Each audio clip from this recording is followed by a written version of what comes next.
Estamos de volta. As questões financeiras dizem respeito a toda a família, incluindo as crianças. Afinal, elas fazem parte do orçamento e mais cedo ou mais tarde vão acabar pedindo uma mesada. Cássia, o que é bom para a criança, a mesada ou a poupança? Mesada, a poupança, você pergunta a poupança que os pais fazem para os filhos, é isso? Ensinar a criança que ela tem uma poupança e que ela deve colocar o dinheirinho na poupança ou dar o dinheiro na mão, feito mesada, semanada? Devagar. Quando a criança, são coisas diferentes. Quando a criança ainda é muito pequena, digamos, 9 anos? 9, até um pouco antes dos 13. Você indicou que é a partir dos 11, né? Que é o para dar mesada. Para dar mesada. Né? Mas tudo que vem antes, desde pequenininho, é legal ensinar a noção de poupança. De modo que quando ela ganha o dinheirinho dela, ela já deve ser instruída a separar uma parte para alguma poupancinha. Primeiro cofrinho. Cofrinho não gosto muito da ideia, porque isso retém as moedas. E esse é um problema para o país, as moedas ficarem presas em algum lugar. Mas talvez uma maneira seja ir trocando as moedinhas de vez em quando por alguma cédula, etc, etc. A gente tem que educar para tudo. Né? Até para isso. Mas é importante dar à criança a conhecer que existe prazer na poupança, em você desenvolver uma poupança, tanto prazer quanto existe em gastar. E são prazeres similares e complementares. Porque o que a poupança faz com a vida da gente é permitir que a gente seja capaz de cumprir com os sonhos da gente, os desejos da gente, e há coisas que a gente pode consumir já, agora, e outras que vai querer consumir daqui a uma semana, daqui a 2, 3. Não é? Quando você ensina isso aos filhos, eles vão crescendo com uma noção muito mais favorável da mesada do que essa coisa trancada que quase sempre os adultos têm. Eu tenho que ter uma poupança porque eu sou um adulto responsável. De modo que a mesada é importante, a noção de poupança é imprescindível. A relação que os pais têm com o dinheiro, ela será refletida na educação dos filhos? Quase certo, quase certo. Não há nada que possa se comparar à influência dos pais. Não há televisão, não há grupo de amigos, não há escola, nada se compara à influência dos pais, principalmente para as crianças quando ainda são muito pequenas. Os pais têm que estar atentos a isso. O que não significa, Lucila, que se eles não sabem lidar com dinheiro, pronto, acabou-se, não tem jeito. Não. Muitas vezes o fato de você reconhecer serenamente que não, olha, fulaninho, fulaninha, meu filho, minha filha, eu não tive, eu não soube, eram outros tempos, outro país, eu não aprendi a lidar com dinheiro. Esse é o gancho, né? Mas eu quero te ajudar, vamos aprender junto. Exato, eu gostaria que com você fosse diferente. Então nós vamos tentar alguma coisa aqui em casa sobre isso. Isso desarma a família, é melhor do que aquela atitude farsesca de eu sei, eu faço, eu aconteço. Não, eu não sei. E vejo na minha vida como as coisas poderiam ter sido mais fáceis se alguém tivesse me ensinado. E qual é o risco de atender o pedido da criança toda vez que ela pede dinheiro, desde as pequenas? Bom, há o risco, eu acho, imediato de você deixar de compreender exatamente quais são os desejos do seu filho. Do que é que essa criança está falando cada vez que ela pede que comprem alguma coisa para ela.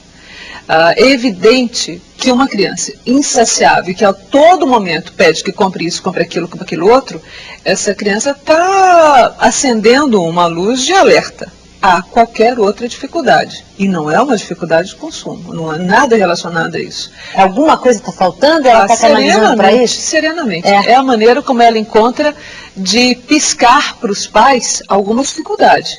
E é isso que os pais têm que prestar atenção. E, em geral, é o quê? Na sua experiência, embora seja financeira, mas... pode ser alguma situação... você quer ver uma coisa bastante peculiar? Não é raro acontecer de, no momento da separação dos pais, as crianças começarem a ter alguma dificuldade nesse sentido. Com dinheiro? Com dinheiro. Pode-se dizer, porque é um momento clássico de disputa no casal, não apenas do casal, mas como dos avós, dos todos os lados, que ficam puxando de um lado para o outro. Mas não é apenas isso. Mas não é apenas isso, eu acho. Há uma noção muito preciosa que a gente deveria se preocupar em ensinar aos filhos, que é a diferença entre querer e precisar. Há coisas que a gente consome porque quer e há coisas que a gente consome porque precisa. E as coisas que a gente precisa deveriam vir antes na vida. Essa é uma noção, curiosamente, muito comum nas crianças. Elas sabem isso com relativa tranquilidade. A gente é que vai crescendo e vai complicando. Mas no momento da separação isso costuma ficar um pouco embaraçado. E é muito interessante porque quando a gente se separa é exatamente isso que está em jogo. O que a gente quer e o que a gente precisa daquele casamento, daquela relação. E isso chega à criança. Então é um momento em que você percebe que se os pais tomam o consumo da criança, esse impulso para o consumo, como uma manifestação dela, quantas vezes eu escuto os pais dizendo, não, mas ela só quer, uma criança tem 5 anos, ela só consome grife porque ela é assim, muito madura, ela tem muita personalidade. A personalidade devagar, não é isso, não é personalidade. A criança está mimetizando um comportamento.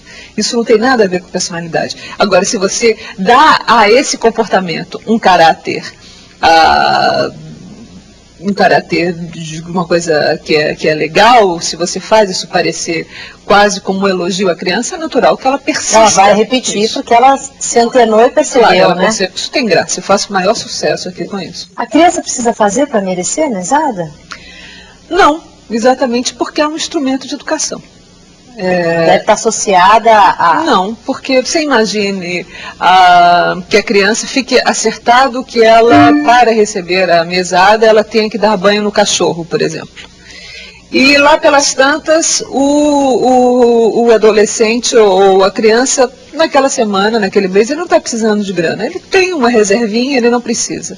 E aí você vai insistir com seu filho que ele precisa dar banho no dito cachorro. Ele vai dizer, não vou. Deixa ele sujo. Não vou, não quero, você vai ficar sem mesada. Vai ficar. E aí, não apenas o cachorro vai ficar sem tomar o banho, como o moral dos pais foi completamente... Não educou, né? Para nada. Você faz disso uma queda de braço. Essa é uma das condições a que eu me referia, que os pais devem ter muita clareza antes de entrarem numa seara como a da mesada. Por que é que eles estão dando? Com que objetivo? E não dá mesada. A opção é uma opção. Não dá. É uma opção. Existem outras maneiras de se educar os filhos. Muitas outras maneiras. Algumas famílias... A mesada não é a clássica forma de... Não, em absoluto. Ninguém precisa se sentir culpado de nada. Não, absolutamente. Você pode educar seu filho a ter noção de dinheiro de outras maneiras. Claro. Sem dúvida nenhuma. Alguns pais não se sentem confortáveis, por exemplo, porque associam a ideia de dar mesada a coisa de menino riquinho.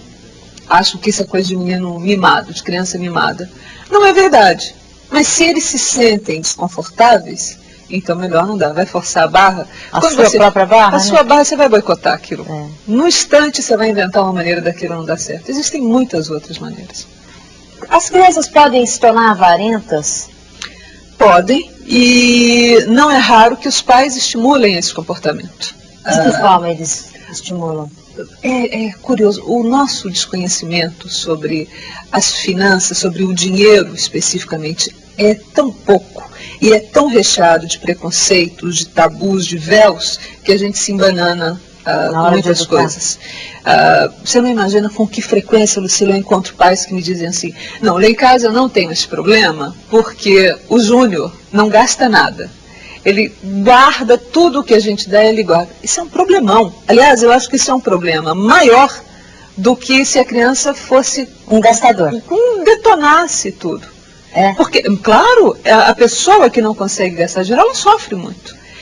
Então, de um lado prático, do mínimo, se pode pensar no seguinte, a criança que não gasta dinheiro, ela não está sendo educada a fazer escolhas.